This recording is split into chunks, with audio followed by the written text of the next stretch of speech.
Questioner. We two came from far off countries. One of us is British, the other American. The world in which we were born is falling apart, and being young, we are concerned. The old people hope they will die their own death, but the young have no such hope. Some of us may refuse to kill, but none can refuse to be killed. Can we hope to set the world right within our lifetime? Maharaj, what makes you think that the world is going to perish? Questioner, the instruments of destruction have become unbelievably potent. Also, our very productivity has become destructive of nature and of our cultural and social values. Maharaj, you are talking of the present times. It has been so everywhere and always, but the distressing situation may be temporary and local. Once over, it will be forgotten. Questioner. The scale of the impending catastrophe is unbelievably big.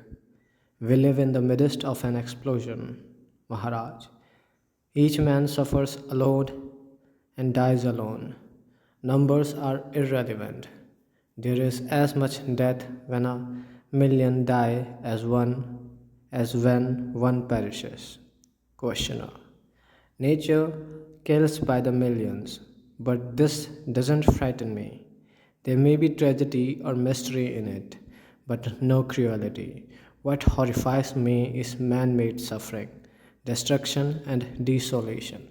Nature is magnificent in its doings and undoings, but there is meanness and madness in the acts of man. Maharaj. Right. So it is not suffering and death that are your problem, but the meanness and madness at their root. Is not meanness also a form of madness? And is not madness the misuse of the mind? Humanity's problem lies in the misuse of the mind only. All the treasures of nature and spirit are open to man who will use his mind rightly. Questioner. What is the right use of mind? Maharaj. Fear and greed cause the misuse of the mind. The right use of mind is in the service of love, of life, of truth, of beauty. Questioner. Easier said than done. Love of truth, of man, goodwill, what luxury. We need plenty of it to set the world right. But who will provide? Maharaj, you can spend an eternity looking elsewhere for truth and love, intelligence and goodwill, imploring God and man, all in vain. You must begin in yourself, with yourself. This is the inexorable law. You cannot change the image without changing the face. First, realize that your world is only a reflection of yourself and stop finding fault with the reflection. Attend to yourself, set yourself right, mentally and emotionally. The physical will follow automatically.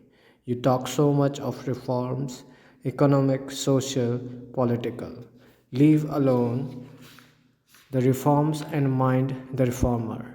What kind of world can a man create who is stupid, greedy, heartless? Questioner. If we have to wait for a change of heart, we shall have to wait indefinitely. Yours is a counsel of perfection, which is also a counsel of despair. When all are perfect, the world will be perfect. What useless truism! Maharaj, I didn't say it. I only said you cannot change the world before changing yourself. I didn't say before changing everybody. It is neither necessary nor possible to change others. But if you can change yourself, you will find that no other change is needed. To change the picture, you merely change the film. You do not attack the cinema screen.